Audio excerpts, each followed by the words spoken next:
Hi everyone, this is Josh with Talk About Trek, and we are back again with another Star Trek book talk, and we are into the Dominion War series. So I picked this up because I wanted to get into something Deep Space Nine related, and I saw this novel, which was by Mr. John Vornholt. Now, the last one I read was TNG number 16, also by Mr. John Vornholt. So it was a sign that it was time to start this. In addition to that, the episodes I've been watching on TV recently were the Dominion War episodes. So, kind of leading right into all that, and just was excited to jump into something with some action, and really had a lot of fun with this book. So, let's jump right into it here, and there is a wall of text on this book, so let's dive right into that first. From the front here. Captain Picard defends the Federation against the changeling threat. Star Trek The Next Generation, The Dominion War. Book 1. Now, the title of this book is not The Dominion War, Book 1, even though that's what it says on the side, and that's what it says on the front. You have to actually turn it to the inside to see that this book is called Behind Enemy Lines. Also includes a very nice picture of Captain Picard, so you can, picture what it looked like as you're reading the book. So, you got that. From the back. From the Gamma Quadrant they came, hordes of fierce Jem'Hadar warriors, commanded by the mysterious changelings, who will stop at nothing to achieve victory over both the United Federation of Planets and the Klingon Empire. Now that the Dominion has entered an unholy alliance with the Cardassian military regime and seized control of Deep Space Nine, Starfleet finds itself fighting a losing war against unbeatable odds. As a mighty fleets clash in the deadly battleground of space, the fate of the entire Alpha Quadrant hangs in the balance. So that's what's happening. Now here's this book in particular. The Enterprise E is patrolling the Cardassian border, bracing for a joint Dominion-Cardassian offensive that Starfleet knows will come soon. When Captain Jean-Luc Picard and his crew are reunited with former crewmate, friend, and enemy, Laren. That's right. The one-time officer who once defected from Starfleet to join the rebel Maquis brings disturbing news. Deep behind enemy lines, the Dominion is attempting to build an artificial wormhole that will allow them to bypass the Mind Bajoran wormhole and bring fresh reinforcements into the Alpha Quadrant, altering the balance of power irrevocably. If Captain Picard cannot stop the project, the new wormhole will guarantee ultimate victory of the Dominion. Oh my god, we can't have that, right? No. So, wow, this was a fun book. I will say that I started this on the 12th of June, and I finished it today, the 15th, maybe like 30 minutes ago. And now I'm like, I gotta sit down right now and talk about this because that was fun. So, a couple points. This is basically like a Captain Picard book, I would say. He's like the main character. And then Laren is in there, kind of like also maybe a main side character. But mainly it's mainly a Picard book. But, and I guess you could say it's a Picard and Ro book, really. But, maybe 40-60. Anyway, Chapter 1 starts off with Ro, who is now kind of living a peaceful life on this farming colony. But bad news. They are forced to abandon their colony because of the recent hostilities that are all coming in with the Dominion. So they've got to get out of there. And knowing Ro's history, they kind of, the colonists enact her to help get people away. So they try to disguise all these people and get them off this planet. They're mostly Maquis there, but their idea is, since at this time the Dominion is allied with Bajor, they can use Ro to kind of get them off planet and get them to someplace safe. So that's the idea. Now they switch back over now to the Enterprise, and they are facing off with a horde of Cardassians, losing ground. The Federation. I don't know what that was. Cardassians Possibly. Anyway, the Federation is losing ground in this war, so it gives you a little glimpse of a battle where they're able to take out of a couple of Cardassians, but the Enterprise is in a bit of trouble, and they're going to need some maintenance. They're going to need some work, but they do finish off the Cardassians and decide to see what else they can do that day, and go follow up and see any distress calls, anything they can do. So, going into Chapter 2. The Orb of Peace is on its way to Federation space. They're trying to get its way to Bajor. When they come across a Federation ship in trouble and basically decide to join the fight. The Enterprise comes across them in this distress signal and joins in the fight as well. They're not there quick enough to save the Federation ship, but they're able to save the Orb of Peace, bring the crew aboard, and that's when Picard is kind of happy to realize that they've met up again with Laren here. So they've got Laren and her refugees on board the ship now. And this is the time when Ro tells them that she knows the big plan. And the big plan, of course, as explained on the back of the book, is that these guys are building this artificial wormhole. So Picard and crew are briefed by Ro on kind of what's going on, and they decide, well, they really have no choice. They have to investigate. They have to do something. If the Dominion can create this wormhole and get through, then that's kind of game over for everybody. So that's that. So now we're going to switch perspective. And this is I really like this. This part of the book is cool. So you kind of get two different... Oh, it's sweaty in here. You get two different sides of the story. So you get the side with Picard and Ro and what they're doing. But then you get the side of work on this artificial wormhole, which is being done by Federation prisoners. And who is the Federation prisoner who we get to follow? None other than Sam Lavelle. Now, if that name sounds familiar to you, it's because he was a character in the episode of TNG called Lower Decks, which was an awesome episode which followed, like, the Lower Decks members of the cast for a whole episode, and really was just a standout episode of TNG, and he was an awesome character, and all the other characters they followed, and there's another one that he is their prisoner with, the Vulcan character, Torek. So you got two kind of returning characters coming back, and you get to follow their misadventures and what's happening as they are being prisoners, being forced to build this giant artificial wormhole. So Sam is kind of grown as like a leader among the prisoners, and the Dominion sees that, so they choose him to captain a vessel. And what they need to do is extract this very, very important substance called I'm going to say it wrong here, so I'm going to go read my notes. Coranzium. I'm probably saying it wrong anyway. But anyway, this substance is something that is powerful enough to withstand the gravity of this wormhole. And without it, they can't complete this wormhole. But the only way they can get this stuff is pulling it right out of a black hole. So it's kind of like a crazy suicide mission, but they have this Trill scientist who's like a defector, basically, named Groff, who knows how to do it. Or at least he thinks he knows how to do it. So the Dominion's plan is to send the Federation prisoners along with their kind of defector scientist out to enact this plan. They have a small enough black hole that they can go to called the Eye of Talak that they think they can extract all this Coranzium from to complete this black hole. So that's the mission. So they send them out on a couple of like training missions to make sure that they know what they're doing. And then eventually they realize that, yeah, this Sam knows what he's doing, and he's going to be capable of extracting this stuff. And they send him on the mission. It is about this time in the book that I realize that I'm having an extreme sense of deja vu. So I think that at some point I must have read this book in the past. And this was published back in 1998, and it made me think that there was a time when I would go and check out books from the library, TNG books.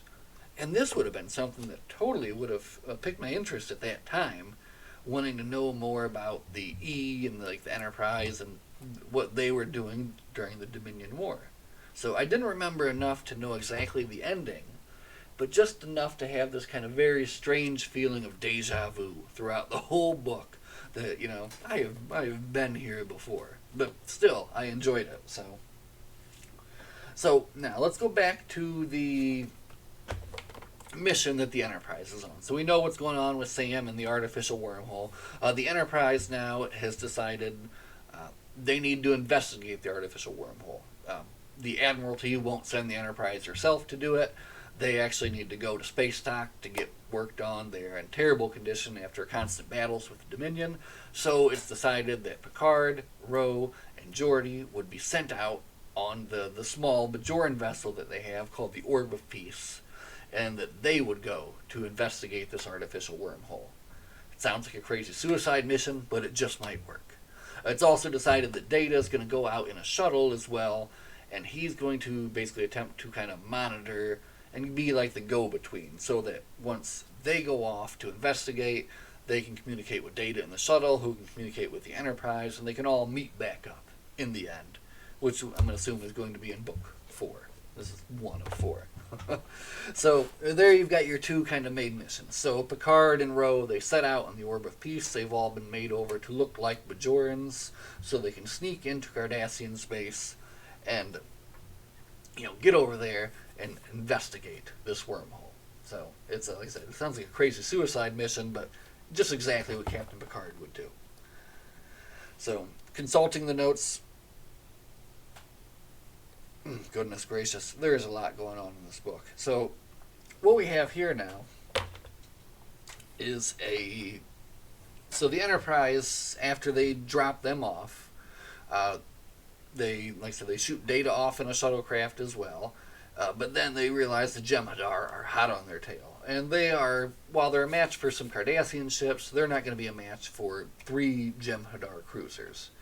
So they are basically take off maximum warp as fast as they can go back towards Federation territory, sending off a distress signal, trying to get some help to them. They're able to kind of get off a couple of the attackers, because some break off to follow Data, and I think some break off to follow the Orb of Peace as well, but they've still got a couple coming after them, and they're kind of in a bit of trouble. But luckily, they're able to kind of get just enough time where their backup arrives, and 2 Akira-class ships show up and are able to destroy one of them, chase off the other, and it's kind of a nice little space battle scene. They're able to make it away. But I'm getting way too detailed about this, so this is going to last for 35 minutes, and this was not that long of a book. But just so much happens in here, it's hard not to go into all the fun stuff that happens. But anyway, we go back to the Orb of Peace. So they're trying to pass as Bajoran merchants, and they do actually get picked up by these kind of border patrol Cardassians and Jem'Hadar, and they're able to fake them off with some kind of smooth moves by Picard and Ro, but they have to really put on the act now that they are merchants, and they actually head to this Cardassian planet to pretend to trade their goods. While on the planet, they find out that it's not just a planet of Cardassian colonists, but actually a planet of Cardassian dissidents, basically, that were put there, and they can't leave. If they try to leave and eat food anywhere else, they would be killed. So these people are not very happy, and they actually find one who agrees to help them, and they find a relay station they can beam to, have a little battle with the Cardassians there, able to get a little bit of a diversion long enough to distract the people that are watching them away, so that the Orb of Peace can make a dead run to the Badlands. Now, this artificial wormhole is going to be is said to be on the other side of the Badlands. And as everyone knows, the Badlands is this basically giant plasma cloud in space where nothing works, no sensors, no nothing. So it's a great place to hide.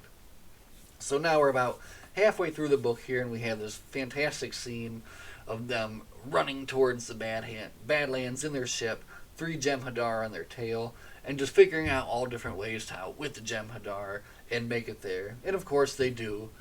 They do make it to the Badlands just in time. Like I said, a very well written scene.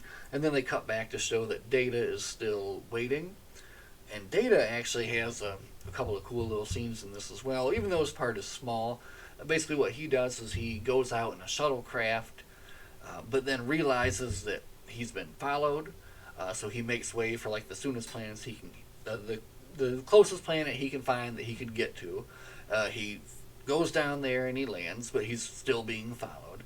He quickly runs away from the shuttle. The Jem'Hadar are like shooting down at the ground trying to blast him. He runs away from the shuttle and waits, and he goes back, and he sees that they've laid a trap for him there somehow. But he reverses the trap on them. It's the old Uno Reverso card on him. And then it manages to actually, through his ingenuity, destroy that cruiser himself, and then kind of pick up what he needs to do in following the Orb of Peace and keeping track of what's going on there. And I'm talking with my hands so much. Anyway, they've made it to the Badlands, the Orb of Peace has, and they're navigating the Badlands, and Ro knows of this one place they can stop, possibly get some information. So she is trying to navigate their way to this place, which turns out to be some sort of ancient structure that they say maybe was even there before the Badlands was built. They go there, and they see a couple of Ferengi marauders there, and they are invited in to meet the proprietors there. So there's a couple of characters, a Ferengi and an Orion. So they get beamed in. Ro and Picard accept their nice invitation for dinner. Come on, guys. Really? But anyway, and of course they sit down. They bring on some Orion slave girls to dance. They got some pillows on the floor to sit on. Give them some wonderful drinks and food. And before you know it, both of them are drugged and passed out. Right. Like, come on, Picard and Ro, what were you guys thinking here? So that was kind of too bad for them. But they were in luck. It turns out that these pirates really were not too bad of people at all. And after seeing that they didn't have very much that they could steal or anything that they could do, and after drugging them so that Picard would tell them the truth, they decided to let them go along with their mission and even offer them a little bit of help. So they give them a little bit of information and send them along their way. And they're none the worse for wear, really, at the end of the day, other than just having been drugged and knocked out by these guys. But just kind of a weird little sidestep that the story takes into that. But I have to say that I did like it. And it leads into this other really strange scene where it really takes a big sidestep from what the book has been so far into like this big scene of now everybody gets killed. So it turns out that after Picard and Ro beam back to their ship, 3 Romulans, which were also kind of working for the Ferengi at that time, decided they were going to beam back to that ship as well. So they, undetected, beam back to the ship and hide out there. And then the Orb of Peace takes off, goes to warp, or goes out, gets out of the Badlands, and is safe. So they think that everything is all good, everything is happy. Picard and Ro are actually enjoying a drink in the mess hall with Geordi when all of a sudden all hell breaks loose. Everybody starts screaming, you got disruptor blasts going everywhere, and every other member of the crew is cut down by these 3 Romulans in their bid to take over the ship. But thanks to the very strong plot armor of our main characters, they were all in the mess hall, and they were able to shut the door, and they were all just fine. Unfortunately, the poor, kind of unnamed rest of the crew of the Orb of Peace is totally decimated. So you have this whole chapter basically kind of showing that they're all just cut down with these Klingon disruptors in the most awful way, which is really terrible. But I guess it's just to kind of lend this sense to the story of like the uselessness of war, maybe, or something like that. But luckily, now the main characters have kind of reconnoitered what's going on. They're able to work through and retake the ship. And this is also where I know that I read this before, because the way they retook the ship was like right in my head as I was reading it. I'm like, man, I knew this is what was going to happen. So I won't go into too many complete details, but the 3 of them are successful. They retake the ship. They do end up with 1 prisoner. The other 2 Romulans end up dead. And they continue along their way to the wormhole to try to, or to the... Actually, the information they received from the Ferengi was what was going on and how to stop them. So they continue on their way to now the Eye of Talak, so they can stop this ship from what it's doing. We continue on. So, back at the Eye of Talak, The tag narwhal. I don't think I'm saying that right. It's not called a narwhal. Anyway, the Cardassian tanker that Sam Lavelle is captain of at this point is successfully able to mine the Corinthium from the wormhole. And in a very well written kind of chapter, they make it seem like mining this material from the wormhole is actually kind of something you could do. So I like the way that he describes how it's done. It's not overly scientific where it feels like out of control, but it sounds good. It makes you feel like, yeah, that seems entirely plausible, Mr. Sci-Fi writer. I think that's fine.